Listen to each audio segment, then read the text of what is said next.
all, it's Alicia and welcome back to Hoplop Land. If you're new here, welcome. And to my returning folks, thank you so much. Thanks for being so loyal. Thanks for acclimating to my new schedule for videos. I'm really grateful. If you're new here, I used to post a video a day, sometimes two, but I'm undergoing some health challenges. And so I have had to limit myself to like a video every Sunday. And when I can, I like to do a video on Wednesday on hump days. And I'm officially in my brain calling it Confession Wednesdays or Imperfect Wednesdays. And last week on Wednesday, I talked about my COVID clutter and how hard I'm working to declutter. And I will put a link down to a couple of videos from The Minimalist Mom. I'm telling you folks, I'm doing the declutter 5 things a day, and it's making more of a difference than when I do a big declutter. It's unbelievable. So last week we talked about that. This week I want to talk to you about something else, which is called, and I'm also going to do a project share with it so you can see. I'm going to call this like chasing perfection and how it lands you in trouble. So I have about 6 things that should have been mailed off already to people. Now, it's not because they're not done. They're done. They're done. They're not packaged, but they're done. Some of them are partially packaged, and then I don't know if this ever happens to you, but I'll design a swap or a happy mail, and then you will get an idea to add this and add this and add this. And that's fine when you have lots of time and you're not under my current restrictions. It's not okay in my current circumstances, and yet I keep doing it. I keep doing it. And the other thing, if you've been here from the beginning, is I'm a packager. So even when I send like ribbon, I like it to look like this. And I said in this new year, I don't want to send out anything that doesn't look like this because it doesn't make me happy. It just doesn't. But you know what else does make me happy? Guilt. So while I was doing this declutter, you have no idea how much stuff I'm storing here. And I have no storage in this place. None. So I'm looking around going, what are you going to do? Now, the minimalist mom would tell me, girl, put everything in the boxes, don't wrap it up, and just get it the heck out of here. That would be faster. And maybe I would feel less guilty about how long this has taken me. That's Shami. A couple of you asked to see her. There she is. There she is. It's her nap time. So, maybe that would make me feel less guilty because they'd all be done. But then I would be like wrenched with guilt over the fact that I didn't work hard enough on it. That I didn't do what I made a commitment to myself to do, which is to send out things that look pretty. So I've been trying to reach this happy medium, and you know what? I'm not getting anywhere, folks. So today I'm going to show you something I am sending out. Is it perfect? That's why it's on today. It's Imperfect Wednesday. It's not perfect in my opinion for a number of reasons. So let me share it with you. So this is a swap Leticia Zabal and I designed, and originally it was going to be Valentine's Day, and then we just sort of said heart themed. So, thanks to Monty, I got some supplies.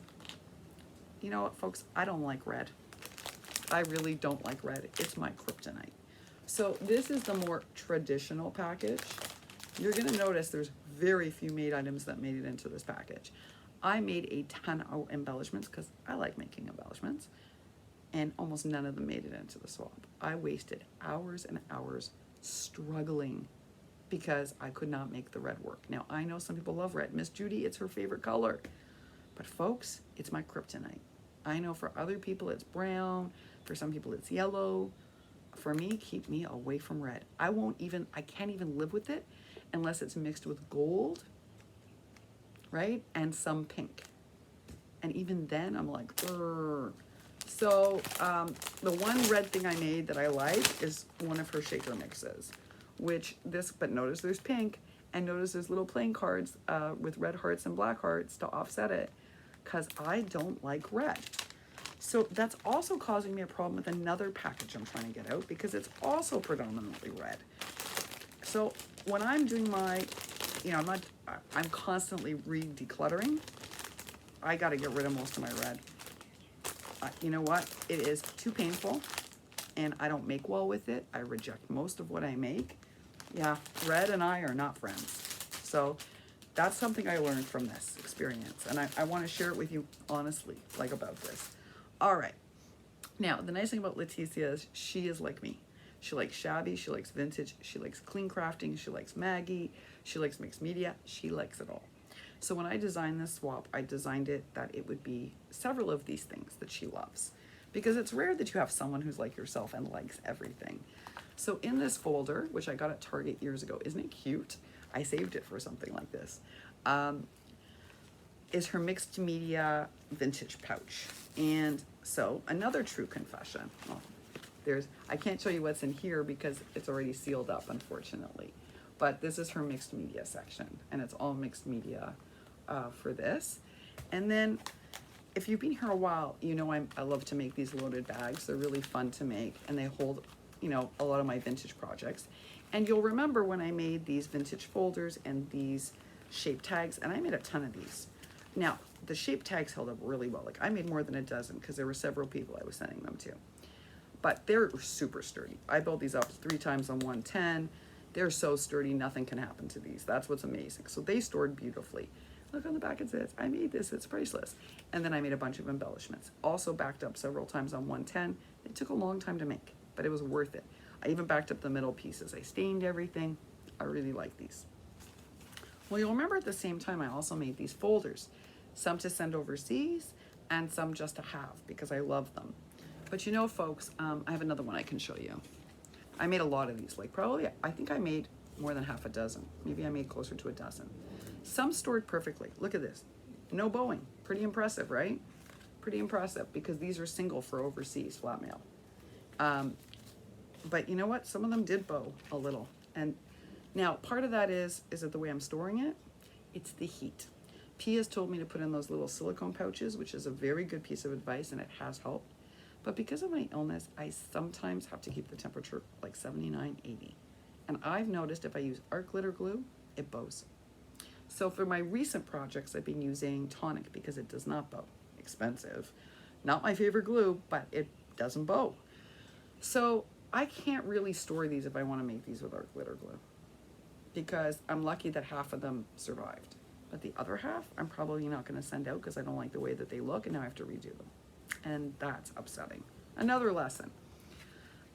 Thankfully, these heart embellishments that I love, and again, I made a ton of these because I made some for another friend as well, actually 2 other friends, and Leticia held up. But again, that's because they're built up 3 times on 110.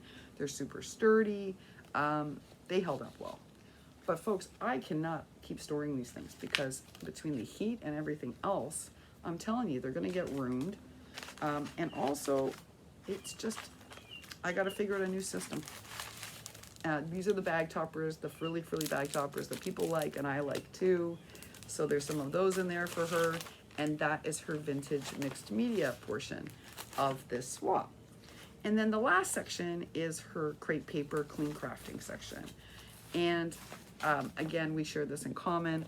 I got these really cute things at Target. I bought a bunch, like, I don't know, 4 or 5, because they're marshmallowy and they say fries before guys. I wish I could send these to my friends in Australia and New Zealand. They would love these, but they're so heavy, I can't.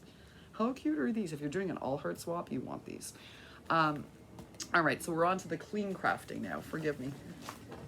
So, and then I'll show you my box of doom, or what I call my box of red. For the clean crafting, I made these really, look at this lovely iridescent bag topper. Loving it. And that's a Maggie Holmes. That's from Little Lane, actually. That says always with the little glittery stars. And I know it's hard to see through the iridescent bag, but this is a giant heart built up several times on 110 in designer paper. Ruffles, iridescent trim, flowers, iridescent lettering, again from crepe paper that says yay, and some little birdie flowers.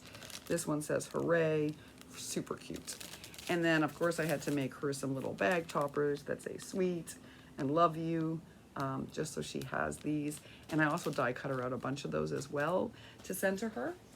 And then my little box of red doom is this slightly altered box where I added the hearts and the trim, and then I built in this embelly, which is cute. Notice it needed to be pink. In here are a couple of red embellies that survived my veto process. These super chunky mini rosettes, and they are super chunks for her to use like on memdexes and projects. Again, notice I had to use gold and pink just to live with it, and I still don't love them, folks. Yeah, no more red. I took the little petites and I added the little gold glitter hearts to make like Maggie S medallions. I had to make this pink sequins mix. This says Friends Forever. I love this mix. It's like got all different pinks and iridescence and these little pink heart popsicles for the summer. Really, really cute. And then I also sent her some of these little iridescent DT hearts. Really cute. So that's what's in that box. So you're probably thinking like, well, that's not a bad package, Alicia. Not too bad. I mean, could be more exciting, but not bad. Why are you upset with it? Well, not upset, but there are things I didn't get done that I had planned to. I hauled these dies specifically to make her the heart balloons and shaker balloons, but I don't have my foam glue, and I didn't want to do tulle, and I ended up not making them, and I'm disappointed. I also designed for her an embelly box, and I don't think I'm gonna have time to finish it and send this off.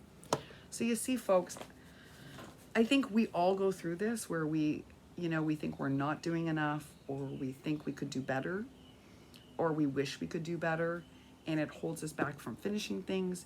It holds us back from sending things out. I for sure was not going to send out any of this until it was packaged, and that's what's holding up the other packages. And then some of the stuff I'm like, I want to add this, or I don't like how this looks, or I want to redo this. But if we keep doing that, we're never going to get through anything.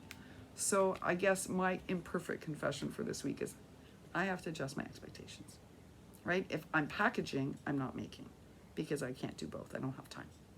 The packaging takes me as long as the making, but I don't want to send out anything that isn't packaged. So I'm going to have to adjust my expectations of self. That's going to be very hard to do. But you know what? Decluttering was hard to do. It still is.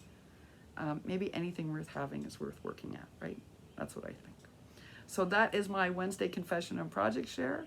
I hope that it inspires some of you to think about, are there things that you're holding on to that you're not sending out to people because you feel like that, you could do more? Well, maybe ask yourself, is that really true? Or is this the best you can do in this moment? And can that just be good enough? All right, y'all. Wishing for you a happy and a creative hump day. I'll see you real soon. Bye for now.